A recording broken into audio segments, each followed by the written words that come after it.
ನಮಸ್ಕಾರ, ಆದಾಬ್, ಜೈ ಭೀಮ್. ನಾನು ನಿಮ್ಮ ಭಾಗ್ಯನಾರಾಯಣ ಬೊಗವರಪು. ನೀವು ನೋಡ್ತಾ ಇದ್ದೀರಿ ಸುದ್ದಿ ಸರ್ಕಲ್. ದರ್ಶನ್ಗೆ ಇನ್ನೂ 1 ವರ್ಷ ಜೈಲೇ ಗತಿ ಅನ್ನುವಂತಹ ಸನ್ನಿವೇಶ ಎದುರಾಗಿದೆ. ಯಾಕೆಂದರೆ ನಿನ್ನೆ ಸುಪ್ರೀಂ ಕೋರ್ಟ್ ದರ್ಶನ್ ಸಲ್ಲಿಸಿದ್ದಂತಹ ಜಾಮೀನು ಅರ್ಜಿಯನ್ನು ವಜಾ ಮಾಡಿದೆ. ಇನ್ನೊಂದು ವರ್ಷ ಆದಮೇಲೆ ನೋಡೋಣ ಅಂತ ಹೇಳಿದೆ. ಅದರ ಜೊತೆಗೆ ಮಧ್ಯದಲ್ಲಿಯೇ ವಿಚಾರಣೆ ತುಂಬ ನಿಧಾನಗತಿಯಲ್ಲಿ ನಡೀತಾ ಇದೆ ಅನ್ನೋದಾದರೆ ನೀವು ಮತ್ತೆ ಅರ್ಜಿ ಸಲ್ಲಿಸ್ಕೊಳ್ಳಬಹುದು. ಆದರೆ ಅದು ಪುರಸ್ಕಾರ ಆಗೋ ಸಾಧ್ಯತೆಗಳು ಇಲ್ಲ ಅನ್ನೋ ರೀತಿಯಲ್ಲಿ ಸುಪ್ರೀಂ ಕೋರ್ಟ್ ಮನಸ್ಥಿತಿ ಇದೆ. ಸೊ ಏನಾಯಿತು ನಿನ್ನೆ ಕೋರ್ಟ್ನಲ್ಲಿ ಅದನ್ನು ವಿವರಿಸ್ತೀನಿ. ಅದ್ರ ಜೊತೆಗೆ ರೇಣುಕಾಸ್ವಾಮಿ ಮರ್ಡರ್ ಕೇಸ್ನ ಸ್ವಲ್ಪ ನೆನಪಿಸುವಂತಹ ಪ್ರಯತ್ನವನ್ನು ಮಾಡ್ತೀನಿ. ಮತ್ತು ಏನಾಗಬಹುದು ಮುಂದಕ್ಕೆ ಅನ್ನೋದ್ರ ಬಗ್ಗೆ, ಏನಾಗ್ತಿದೆ ಏನಾಗಬಹುದು ಅನ್ನೋದ್ರ ಬಗ್ಗೆ ನನ್ನ ವಿಶ್ಲೇಷಣೆಯನ್ನು ಕೊಡ್ತೀನಿ. ಸೊ ನಿನ್ನೆ ರೇಣುಕಾಸ್ವಾಮಿ ಮರ್ಡರ್ ಕೇಸಲ್ಲಿ ನಟ ದರ್ಶನ್, ಚಾಲೆಂಜಿಂಗ್ ಸ್ಟಾರ್ ಅಂತ ಕರೆಸ್ಕೊಳ್ಳುವಂತಹ ದರ್ಶನ್ ಜಾಮೀನಿಗೆ ಅರ್ಜಿ ಹಾಕಿದ್ರು. ಒಟ್ಟಾರೆಯಾಗಿ ಈ ಹಿಂದೆ ಜೈಲಲ್ಲಿದ್ದಾಗ ಮತ್ತೆ ಬೇಲ್ ಸಿಕ್ತು, ಅನಂತರ ಸುಪ್ರೀಂ ಕೋರ್ಟ್ ಬೇಲ್ ಕ್ಯಾನ್ಸಲ್ ಮಾಡಿತು. ಇದೆಲ್ಲ ಸೇರಿ ಅದಾದ ನಂತರ ಮತ್ತೆ ಕಳೆದ ವರ್ಷ ಆಗಸ್ಟ್ನಿಂದ ಜೈಲಲ್ಲೇ ಇದ್ದೀನಲ್ಲ, ಎಲ್ಲ ಸೇರಿದ್ರೆ 1 ವರ್ಷ ಜೈಲಲ್ಲೇ ಕಳೆದಿದ್ದೀನಿ ನಾನು. ಹಾಗಾಗಿ ನನಗೆ ಜಾಮೀನು ಕೊಡಿ. ಅದರ ಜೊತೆಗೆ ನನಗೆ ಜೈಲಲ್ಲಿ ಸೌಕರ್ಯಗಳನ್ನು ಒದಗಿಸ್ತಾ ಇಲ್ಲ, ಇಲ್ಲಿ ತುಂಬ ಕೆಟ್ಟದಾಗಿ ನಡೆಸ್ಕೊಳ್ತಿದ್ದಾರೆ, ಜಾಮೀನು ಕೊಡಿ. ಅದರ ಜೊತೆಗೆ ವಿಚಾರಣೆ ತುಂಬ ನಿಧಾನಗತಿಯಲ್ಲಿ ನಡೀತಾ ಇದೆ, ಹಾಗಾಗಿ ನನಗೆ ಜಾಮೀನು ಕೊಡಿ. ಈ ಎಲ್ಲ ಅಂಶಗಳನ್ನು ಇಟ್ಕೊಂಡು ಜಾಮೀನಿಗೆ ಅರ್ಜಿ ಹಾಕಿದ್ರು. ಸೊ ದರ್ಶನ್ ಪರ ವಕೀಲರಾಗಿ ಮುಕುಲ್ ರೋಹ್ತಗಿ ಅನ್ನುವಂತಹ ದೊಡ್ಡ ವಕೀಲರು, ಸೀನಿಯರ್ ವಕೀಲರು ಸುಪ್ರೀಂ ಕೋರ್ಟ್ನಲ್ಲಿ ವಾದ ಮಾಡಿದ್ರು. ರಾಜ್ಯ ಸರ್ಕಾರದ ಪರವಾಗಿ ಸಿದ್ಧಾರ್ಥ್ ಲೂಥ್ರಾ ಅನ್ನುವಂಥವರು ಮಾಡಿದ್ರು. ಅವರು ವಿವರಗಳನ್ನು ಕೊಟ್ಟರು. ಯಾರಿಗೆ? ಜಡ್ಜಿಗಳಿಗೆ ಕೊಟ್ಟರು. 2 ಇಬ್ಬರು ಇರುವಂಥ ಬೆಂಚ್, ಅದು ಜಸ್ಟಿಸ್ JB ಪರಡಿವಾಲಾ ಮತ್ತು ಜಸ್ಟಿಸ್ ವಿಜಯ್ ಬಿಷ್ಣೋಯ್ ಅವರ ಒಳಗೊಂಡಂತಹ ಬೆಂಚು. ಅಲ್ಲಿ ರಾಜ್ಯ ಸರ್ಕಾರದ ವಕೀಲರು ಒಂದಷ್ಟು ಮಾಹಿತಿಯನ್ನು ಕೊಟ್ಟರು. ಏನು ಕೊಟ್ಟರು? ವಿಚಾರಣೆ ಏನು ಸ್ಲೋ ಆಗಿ ನಡೀತಾ ಇಲ್ಲ, ವಾರಕ್ಕೆ 2 ದಿನ ವಿಚಾರಣೆ ನಡೆಸ್ತಾ ಇದ್ದೀವಿ, ಸೋಮವಾರ ಮತ್ತು ಮಂಗಳವಾರ. ಹಾಗಿದ್ದು ಇಲ್ಲಿಯವರೆಗೆ 10 ಸಾಕ್ಷಿಗಳ ವಿಚಾರಣೆ ಆಗಿದೆ.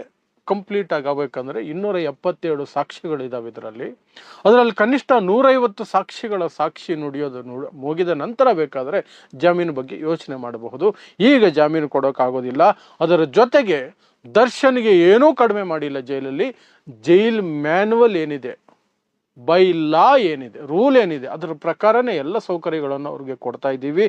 ಇಲ್ಲಿಯವರೆಗೆ ಕಳೆದ ಆಗಸ್ಟ್ 14ನೇ ತಾರೀಕಿಗೆ ಬಂಧನ ಆಗಿದ್ದು 2ನೇ ಬಾರಿಗೆ.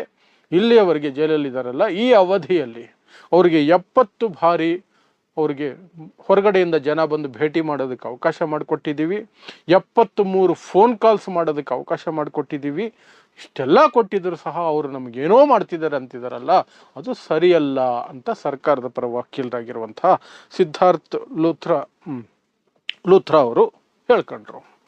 ಅದಕ್ಕೆ ಪ್ರತಿಯಾಗಿ ದರ್ಶನ್ ಅವರ ವಕೀಲರು ಮುಕುಲ್ ಅವರು, ಇಲ್ಲ, ತುಂಬ ಸ್ಟ್ರಿಕ್ಟಾಗಿ ಜೈಲಲ್ಲಿ ನೋಡ್ಕೊಳ್ತಿದ್ದಾರೆ, ಅವ್ರನ್ನ ಕನ್ಫೈನ್ಮೆಂಟಲ್ಲಿ ಇಟ್ಟಿದ್ದಾರೆ, ಅಂದರೆ ಬೇರೆ ಯಾರ ಜೊತೆ ಬೇರೆಯಕ್ಕೆ ಬಿಡ್ತಿಲ್ಲ, ಒಂದೇ ಜಾಗದಲ್ಲಿ ಇಟ್ಟಿದ್ದಾರೆ, ಅವರಿಗೆ ಬೇರೆ ರೀತಿಯಾದಂಥ ಏನು ಫೆಸಿಲಿಟಿಗಳು ಕೊಡ್ತಾ ಇಲ್ಲ ಅಂತೆಲ್ಲ ಹೇಳಿದ್ಮೇಲೆ ಜಡ್ಜ್ ಹೇಳಿದ್ರು ಆ ಕನ್ಫೈನ್ಮೆಂಟ್ ಎಲ್ಲ ಮಾಡೋ ಹಾಗಿಲ್ಲ, ಎಲ್ರಿಗೂ ಕೊಡುವಂಥ ರೀತಿಯಲ್ಲಿ ಅವ್ರಿಗೂ ಸಹ ಫ್ರೀಡಮ್ ಸಿಗಬೇಕು, ಓಡಾಡೋದಕ್ಕೆ ಅವಕಾಶ ಇರಬೇಕು, ಏನೇನು ಕೊಡಬೇಕು ಜೈಲ್ ಮ್ಯಾನ್ಯುವಲ್ ಪ್ರಕಾರ ಅದನ್ನು ಕೊಡಿ ಅಂತ ಜಡ್ಜ್ ಹೇಳಿದ್ರು. ಆದರೆ ಬೇಲ್ ಕೊಡೋದಕ್ಕೆ ನಿರಾಕರಿಸಿದ್ರು.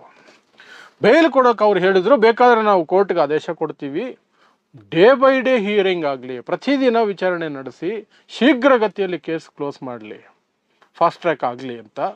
ಆದರೆ ಸದ್ಯಕ್ಕೆ ಜಾಮೀನು ಕೊಡೋದಿಲ್ಲ.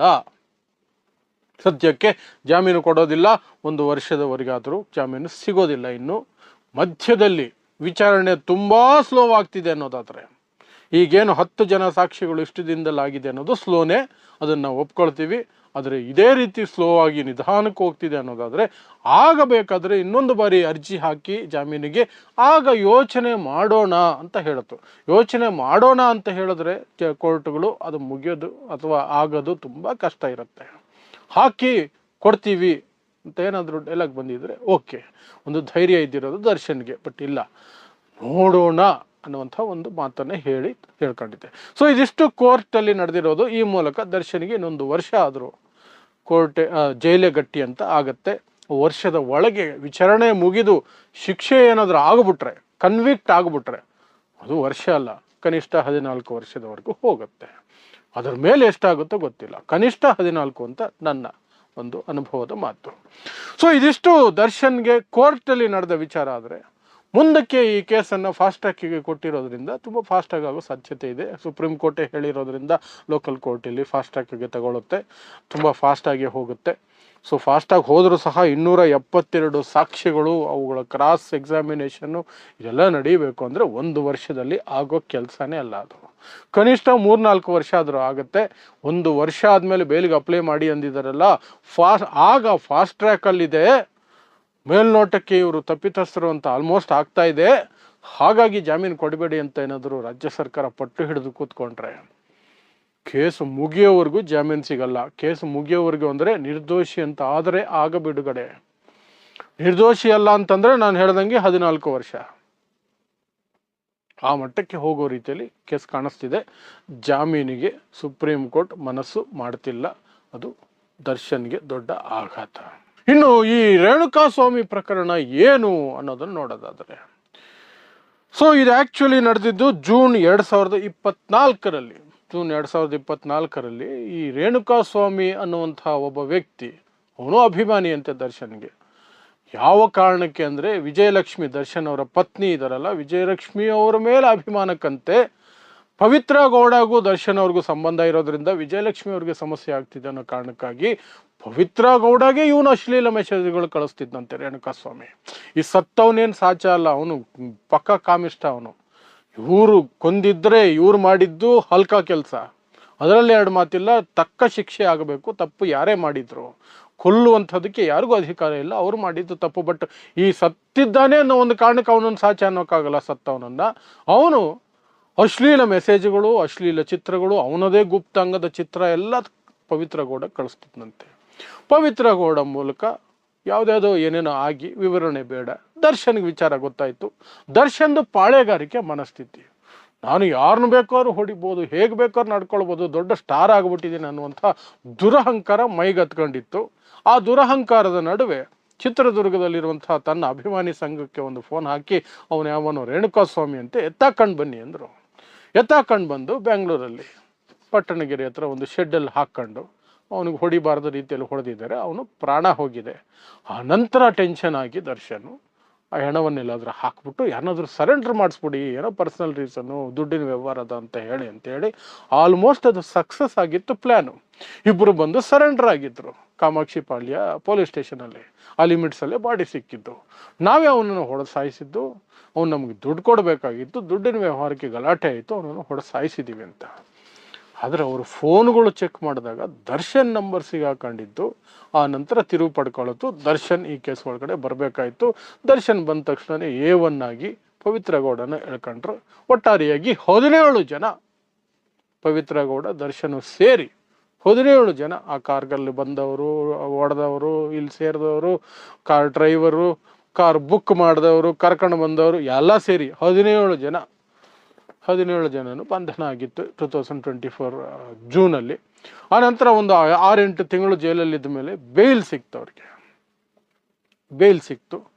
ಅದರ ನಡುವೆ ಜೈಲಲ್ಲಿ ಸಿಕ್ಕಾಪಟ್ಟೆ VIP ಟ್ರೀಟ್ಮೆಂಟ್ ಅನ್ನುವಂತಹ ಫೋಟೋಗಳು, ಚರ್ಚೆಗಳು ಏನೇನೋ ಆಗಿ ಬಳ್ಳಾರಿ ಜೈಲಿಗೆ ಶಿಫ್ಟ್ ಮಾಡಿ ದರ್ಶನ್ನ, ಬೇರೆಯವ್ರನ್ನ ಇನ್ನೊಂದಷ್ಟು ಬೇರೆ ಕಡೆ ಜೈಲುಗಳಿಗೆ ಶಿಫ್ಟ್ ಮಾಡಿ ಏನೇನೋ ಆಯಿತು. ಅದಾದ ನಂತರ ಹೈಕೋರ್ಟಲ್ಲಿ ಬೇಲ್ ಸಿಕ್ತು. ಬಟ್ ಹೈಕೋರ್ಟ್ ಬೇಲನ್ನು ಪ್ರಶ್ನೆ ಮಾಡಿ ರಾಜ್ಯ ಸರ್ಕಾರ ಸುಪ್ರೀಂ ಕೋರ್ಟ್ಗೆ ಹೋಯ್ತು. ಅಲ್ಲಿ ಮನವರಿಕೆ ಮಾಡಿಕೊಡ್ತು. ಈ ಕಡೆ VIP ಟ್ರೀಟ್ಮೆಂಟು ಸಿಕ್ಕಿದೆ, ಈ ಕೊಲೆಯಲ್ಲಿ ಪ್ರೈಮಾ ಫೇಸಿ ಮೇಲ್ನೋಟಕ್ಕೆ ಭಾಗಿಯಾಗಿರೋ ರೀತಿಯಲ್ಲಿ ದೊಡ್ಡದಾಗಿ ಕಾಣಿಸ್ತಾ ಇದೆ. ಹಂಗಿದ್ದು ಸಹ ಈತನನ್ನು ಹೊರಗಡೆ ಬಿಟ್ಟರೆ ಸಾಕ್ಷಿಗಳನ್ನು ಹೆದರಿಸೋದು ಆಗುತ್ತೆ, ನ್ಯಾಯ ಸಿಗಲ್ಲ, ವಿಚಾರಣೆ ಸರಿಯಾಗಿ ಆಗೋದಿಲ್ಲ. ಹಾಗಾಗಿ ದರ್ಶನ್ ಬೇಲನ್ನು ಕ್ಯಾನ್ಸಲ್ ಮಾಡಿ ಜೈಲಿಗೆ ಕಳಿಸಿ ಅಂತ ಹೇಳ್ತು ಸುಪ್ರೀಂ ಕೋರ್ಟ್. ಎಸ್, ರಾಜ್ಯ ಸರ್ಕಾರ ಹೇಳೋದು ಕರೆಕ್ಟ್ ಆಗಿದೆ ಅಂತ ಹೇಳಿ ಕಳೆದ ವರ್ಷ ಆಗಸ್ಟ್ 14ನೇ ತಾರೀಕು ನಡೆಯಪ್ಪ ನೀನು ಜೈಲಿಗೆ ಮತ್ತೆ ಅಂತ ಹೇಳಿ ಮತ್ತೆ ಎಲ್ಲರನ್ನು ಒಳಗಡೆ ಹೇಳ್ಕೊಂಡ್ರು. ಈಗೆಲ್ಲ ಜೈಲಲ್ಲೇ ಇದ್ದಾರೆ. ಇದಿಷ್ಟು ರೇಣುಕಾಸ್ವಾಮಿ ಕೊಲೆ ಪ್ರಕರಣದ ವಿವರ. ಮತ್ತು ಆರಂಭದಲ್ಲಿ ನಾನು ಹೇಳಿದ್ದು, ನಿನ್ನೆ ಅರ್ಜಿ ಹಾಕಿದ್ರಲ್ಲ ಸುಪ್ರೀಂ ಕೋರ್ಟಲ್ಲಿ, ಸುಪ್ರೀಂ ಕೋರ್ಟ್ ಬೇಲ್ ರಿಜೆಕ್ಟ್ ಮಾಡಿರೋದ್ರಿಂದ ಸುಪ್ರೀಂ ಕೋರ್ಟ್ಗೆ ಹೋಗಬೇಕಾಗತ್ತೆ. ಸುಪ್ರೀಂ ಕೋರ್ಟ್ ಬೇಲ್ ಕ್ಯಾನ್ಸಲ್ ಮಾಡಿ ಮತ್ತೆ ಜೈಲಿಗೆ ಕಳಿಸಿರೋದ್ರಿಂದ ಸುಪ್ರೀಂ ಕೋರ್ಟ್ಗೆ ಹೋಗಬೇಕು ಜಾಮೀನಿಗೆ, ಹೈಕೋರ್ಟ್ಗೆ ಹೋಗೋಕ್ಕಾಗಲ್ಲ ಅವರು. ಆ ಕಾರಣಕ್ಕೆ ಸುಪ್ರೀಂ ಕೋರ್ಟಲ್ಲಿ ಮಾಡಿದ್ದಾರೆ. ನೀವು ಮಿನಿಮಮ್ ಇನ್ನೂ 1 ವರ್ಷ ಸಿಗೋ ಸಾಧ್ಯತೆಗಳು ಕಾಣ್ತಿಲ್ಲ. ಅಷ್ಟೆ. ಇದಿಷ್ಟು ದರ್ಶನ್ ರೇಣುಕಾಸ್ವಾಮಿ ಪವಿತ್ರ ಗೌಡ ಕೇಸಲ್ಲಿ ಆಗಿರುವಂತಹ ಹೊಸ ಬೆಳವಣಿಗೆ ಅಷ್ಟೆ. ಸೊ ಇಂತಹದ್ದೇ ವಿಶೇಷ ಸುದ್ದಿಗಳಿಗಾಗಿ ನೋಡ್ತಾ ಇರಿ ಸುದ್ದಿ ಸರ್ಕಲ್. ನಾನು ನಿಮ್ಮ ಭಾಗ್ಯನಾರಾಯಣ ಬೊಗವರಪು.